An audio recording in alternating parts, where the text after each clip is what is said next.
Pessoal, boa tarde. Na aula de hoje, mais uma vez, a gente vai aprender um pouquinho mais sobre a ortografia. Hoje, em especial, a gente vai aprender algumas regras de ortografia que vai ajudar a gente a escrever melhor. Principalmente quando gera aquela dúvida se a palavra se escreve com X ou com CH. Na dúvida, a gente sempre olha um dicionário, mas às vezes não temos um dicionário à mão. Então, é bom a gente conhecer algumas regras que vai nos ajudar. O X, ele é usado nas seguintes situações. Geralmente depois dos ditongos. Vocês lembram o que é ditongo, né? É o encontro de uma vogal com uma semivogal. Então, por exemplo, na palavra caixa, nós temos aqui um ditongo, certo? Encontro de A e I. Então, vai escrever-se com X. Na palavra peixe, também nós temos um ditongo. Por isso, peixe se escreve com X. Também depois da sílaba me. Então, quando eu falo enxame, mexido, por exemplo, mexido se escreve com X.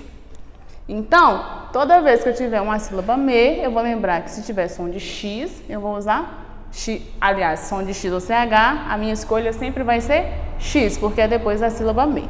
E também depois da sílaba inicial em, por exemplo, enxofre ou enxame. Ambos se escrevem com X porque estão depois da sílaba em. Então, enxame, enxofre se escreve com X.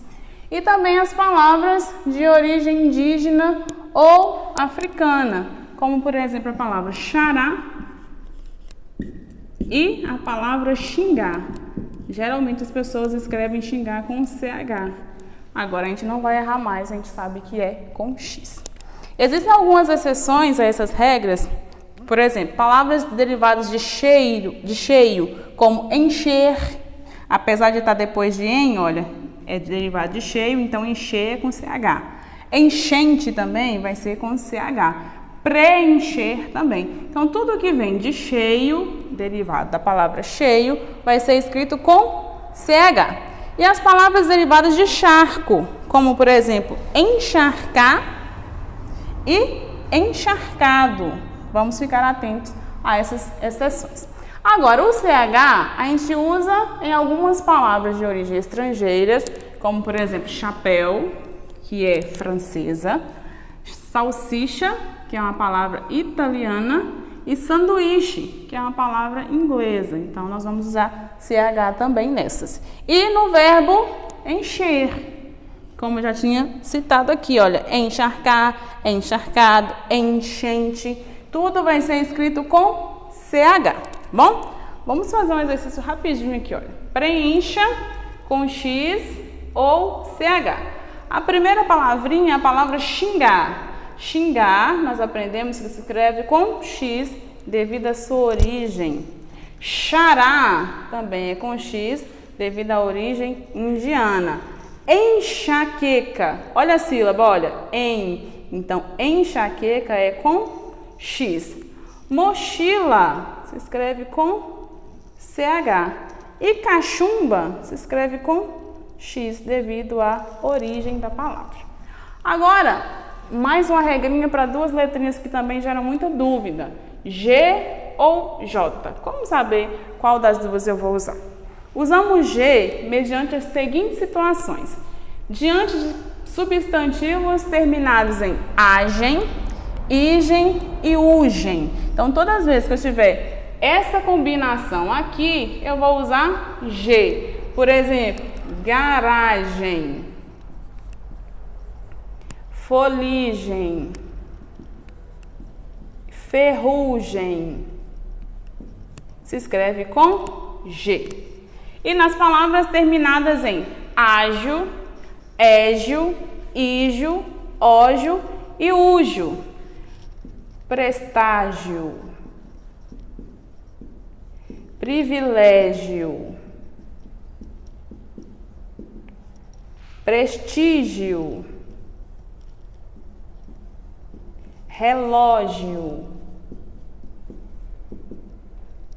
elogio e aqui com úgio pode ser refúgio.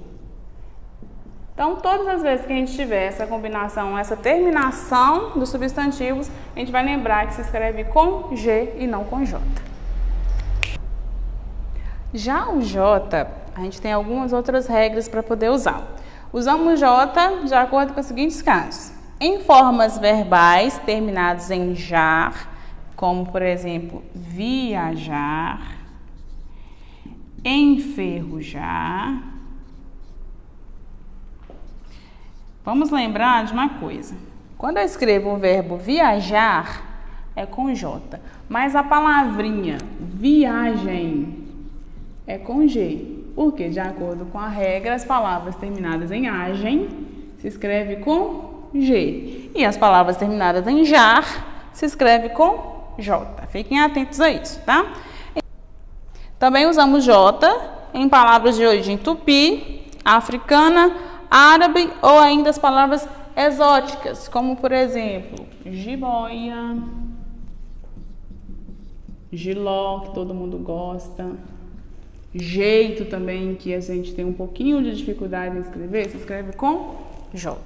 Agora vamos escrever algumas palavrinhas. Agir é com G. Estrangeiro também se escreve com G. Vigia, G. Agora, gorjeta se escreve com J, por causa da origem da palavra. Gesso com G, jejum, J e J. E sujeito também se escreve com J, beleza? Agora, existem também palavras que podem ser escritas com S ou com Z, porque a gente sabe que, de acordo com a regra, S entre duas vogais emite som de Z. Então, vamos saber quanto que a gente usa S e quanto que a gente usa Z. Usa-se S em palavras derivadas de outras palavras escritas com S. Por exemplo, quando eu escrevo asa com S, asinha também vai ser escrito com S. Casa se escreve com S. Então, casinha, casebre, casarão também serão escritas com S. Palavras que indicam nacionalidade, origem ou título, adjetivo ou ocupação feminina. Por exemplo, baronesa, francesa, português, poetisa. Tudo se escreve com S. E depois de ditongo, também a gente vai usar S, como por exemplo na palavra coisa. Olha o ditongo aqui, ó, encontro de O e I. Palavras que decorrem da conjugação dos verbos por e querer. Então, se eu pus, se escreve com Z. E se eu quisesse, também se escreve com, se eu pus, se escreve com S. E se eu quisesse, também se escreve com S. S aqui e dois S aqui, ok? E quando usar a letrinha Z? Nós vamos usar Z em palavras derivadas de outras escritas com Z. Também nós vamos usar... Pera aí, Bruno. Eu esqueci. E agora, quando usar a letrinha Z? Da mesma forma que a gente usa em palavras S, em palavras derivadas com S, nós vamos usar também em palavras derivadas de outras que se escrevem com Z. Por exemplo, a palavra deslize se escreve com Z porque vem de deslizar, que também se escreve com Z. As palavras com sufixos es e esas. Por exemplo, moleza. E em palavras que formem substantivos, adjetivos, abstratos de adjetivos. Ah, não, falei tudo errado. Com sufixos es e esas, quando eles formam substantivos abstratos de adjetivos, como por exemplo, beleza, pureza, sensatez. E também nas palavras terminadas em tris, lembrando que são palavras femininas, como por exemplo, atriz, embaixatriz, tudo terminando com Z. Terminação tris, ok?